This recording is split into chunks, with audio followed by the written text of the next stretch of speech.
কসম খুদার, তারা যদি এই নীতি তাবলীগ জামাতের বিরুদ্ধে যেই ফতোয়া জারি করেছে, এই সংগঠনের বিরুদ্ধে তারা মোহাম্মদ বিন সালমান সহ সৌদি আরবের কর্তৃক যে রাষ্ট্রীয় ফতোয়া জারি করা হয়েছে যে দাওয়াতুত তাবলীগ নাকি সন্ত্রাসী, আসলে এই ফতোয়া এসেছে ইসরায়েলের থেকে।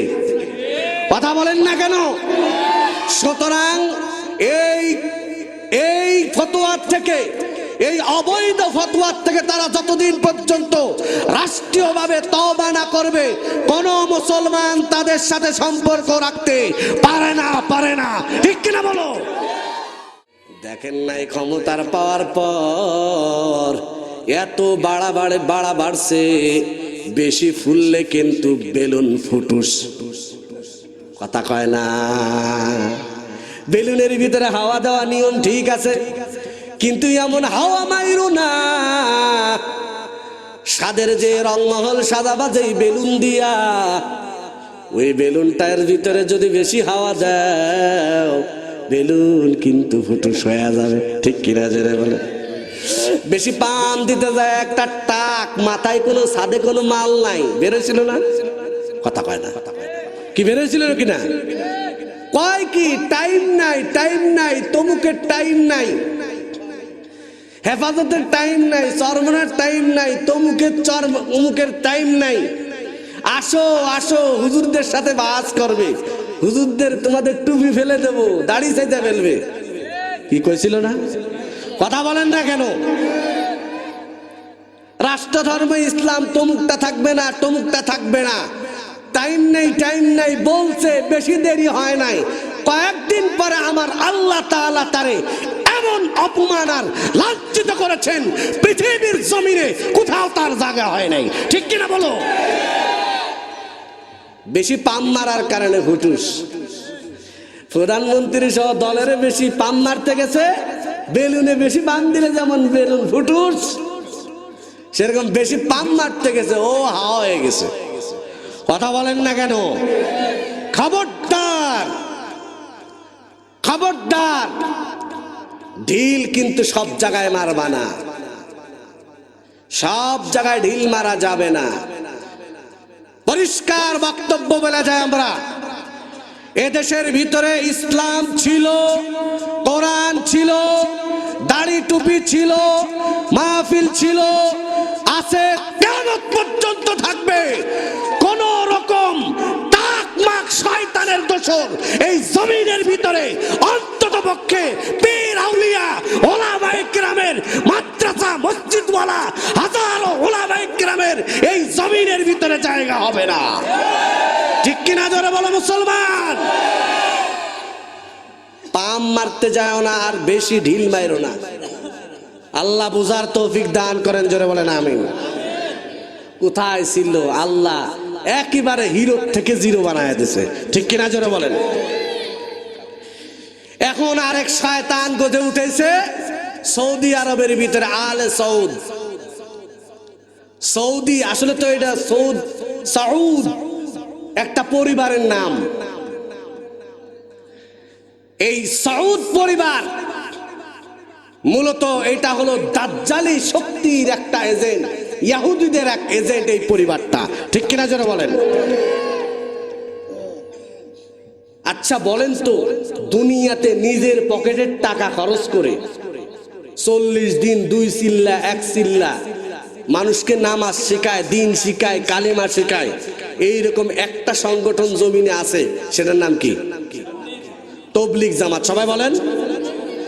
নিজের টাকা খরচ করে মানুষকে শিখায়, কালেমা শিখায়, নামাজ শিখায়, রোজা শিখায়। কথা বলেন না কেন? এদের স্বভাব হলো তারা আসমানের উপরের কথা আর জমিনের নিচে ছাড়া জমিনের উপরের কথা বলে না। কথা বলেন না কেন? এখন এদের বিরুদ্ধে সৌদি আরবের ভিতরে ফতোয়া জারি করেছে দরবারে মৌলবীরা যে তাবলীগ জামাত নাকি সন্ত্রাসীর একটা দল। নাউজুবিল্লাহ জোরে বলেন, আরো জোরে বলেন নাউজুবিল্লাহ। শোনেন, শেষ জামানা কিন্তু চলে আসছে। দাজ্জালের বাহিনী সব প্রস্তুত। দাজ্জালের বাহিনীরা যেমন প্রস্তুত হয়েছে, পরিষ্কার মনে রাখা লাগবে, মাহদির বাহিনী, ঈসার বাহিনীকেও তৈরি থাকা লাগবে, ঠিক কিনা বলো? সৌদি আরবকে আমরা মহাব্বত করি, নবীর দেশ, রাসূলের দেশ। ফকিরনির দল ছিল, ফকিরের মতো থাকতো। আমার নবীর পায়ের কদমের উসিলায়, আমার নবীর পায়ের ধুলির উসিলায় এই ফকিরনির দলগুলা দুনিয়ার রাজত্ব করতেছে। আজকে স্বর্ণের মালিক আমার নবীর দুয়ার বরকতে। সৌদি আরবের পাহাড়ের খুঁজলেই তেলের খনি, অমুকের খনি, তমুকের খনি, ঠিক কিনা জোরে বলো? সারা বছর পরে ওই হজের সময় দেশের থেকে, দেশান্তরের থেকে মানুষেরা আসবে, হজ করবে, তাদের খেদমত করবে, তাদের থেকে কিছু দিয়ে যাবে, এইটা নিয়ে তাদের পেটের পুঁজি ছিল। কথা বলেন না কেন? কিন্তু আমার নবীর দ্বীনের দাওয়াতের কারণে, কোরআনের কারণে, নবীর দুয়ার কারণে যেই সৌদি আরবকে আল্লাহ তাআলা পৃথিবীর শ্রেষ্ঠ ধনী বানিয়েছেন, যেই দ্বীনের দাওয়াতের কারণে, সেই আমার মায়ার নবীর দাওয়াতের একটা মিশন। পৃথিবীর বুকে এত নিরীহ সংগঠন আর কেউ নাই যারা তোমার চেয়ার চায় না। নাম এর আমি নামও নিতে চাই নাই। বিন সালমান, কি সালমান? নাম হলো মোহাম্মদ বিন সালমান। ওর নাম আমরা নিতে চাই না, কারণ শাসরাসরের নাম নিয়ে আমরা এগুলো এত ভাইরাল করতে চাই না, ঠিক কিনা বলেন? কিন্তু তারপরে কিছু করা লাগে। দেখবেন ঘরের ভিতরে অনেক সময় কিছু প্রফেশনাল চোর না, শেষরা চোরা যেগুলি, এগুলি হালকা গলার খেকানে আর আওয়াজ দিলেই, কিন্তু কাশি দিলেই পালায়। কথা বলে না কেন? তো মুসলমান নামধারী যেগুলি মুনাফিক, মুসলমান ইসলামের বিরুদ্ধে যেগুলি ষড়যন্ত্র করে, এগুলি এক একটা হলো শেষরা চোরা। কথা বলেন না কেন? সৌদি আরবকে আমরা ইসলামের জন্য ভালোবাসি। আল হুব্বু ফিল্লাহ ওয়াল বুগযু ফিল্লাহ, নবী আমার, বুখারী মুসলিমের হাদিস। মহব্বত হবে কার জন্য? জোরে বলেন, কার জন্য? মহব্বত করি আমরা তাদেরকে আল্লাহর নবীজির কারণে, ইসলামের কারণে, দ্বীনের কারণে। কসম খুদার, তারা যদি এই নীতি তাবলীগ জামাতের বিরুদ্ধে যেই ফতোয়া জারি করেছে, এই সংগঠনের বিরুদ্ধে তারা মোহাম্মদ বিন সালমান সহ সৌদি আরবের কর্তৃক যে রাষ্ট্রীয় ফতোয়া জারি করা হয়েছে যে দাওয়াতুত তাবলীগ নাকি সন্ত্রাসী, আসলে এই ফতোয়া এসেছে ইসরায়েলের থেকে। কথা বলেন না কেন? সুতরাং এই ফতোয়ার থেকে, এই অবৈধ ফতোয়ার থেকে তারা যতদিন পর্যন্ত রাষ্ট্রীয়ভাবে তওবা না করবে, কোন মুসলমান তাদের সাথে সম্পর্ক রাখতে পারে না, ঠিক কিনা বলো? শুধু সৌদি আরবে জন্ম নিলেই যদি জান্নাতি হতো, তাহলে আবু জেহেল সবচেয়ে বড় জান্নাতি। কথা বলেন না কেন? আমরা সৌদি আরবের বিরোধিতা করছি না, আমরা আলে সাউদ পরিবার, বাচ্চা সালমানের বিরোধিতা করতেছি, ঠিক কিনা জোরে বলেন? আমার নবীর পিছনে মুনাফিক ছিল না? ছিল কি ছিল না? কথা বলেন না কেন? বড় বড় পাগড়িওয়ালা, টুপিওয়ালা, জুব্বাওয়ালা নবীজির পিছনে প্রথম কাতারেই নামাজ পড়তো। আব্দুল্লাহ ইবনে উবাই ইবনে সালুল, বড় বড় মুনাফিকেরা তখনও ছিল, কিয়ামত পর্যন্ত থাকবে। ভালো করে মনে রাখবেন, কিতাবুল ফিতান খুলে দেখেন, আবু দাউদ, মুসলিম সহ কিতাবুল ফিতান গুলো খুলেন, সেখানে বলা হয়েছে শেষ জামানায় দাজ্জাল যখন ঢুকতে চাবে মদিনা, মক্কার ভিতরে শেষ জামানায় মক্কা মদিনাতে মুনাফিক বেশি বেড়ে যাবে। আজকে বড় দুঃখ আর আফসোস,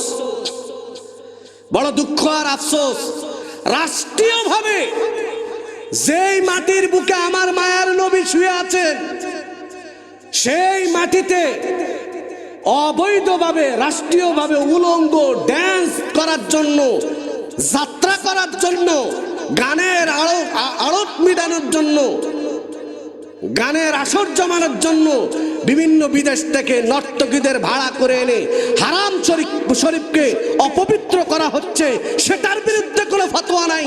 আর যেই মানুষগুলি নিজের পকেটের টাকা খরচ করে সারা দুনিয়ার মানুষগুলোকে জান্নাতের লাইনে আগাবার জন্য মেহনত করতেছে, নামাজ শিখাচ্ছে, দিন শিখাচ্ছে, তাদের বিরুদ্ধে ষড়যন্ত্র, তাদেরকে সন্ত্রাসী বলা মানে হলো ডাল মে কুচ কালা হয় আর কাবাব মে হাড্ডি হয়।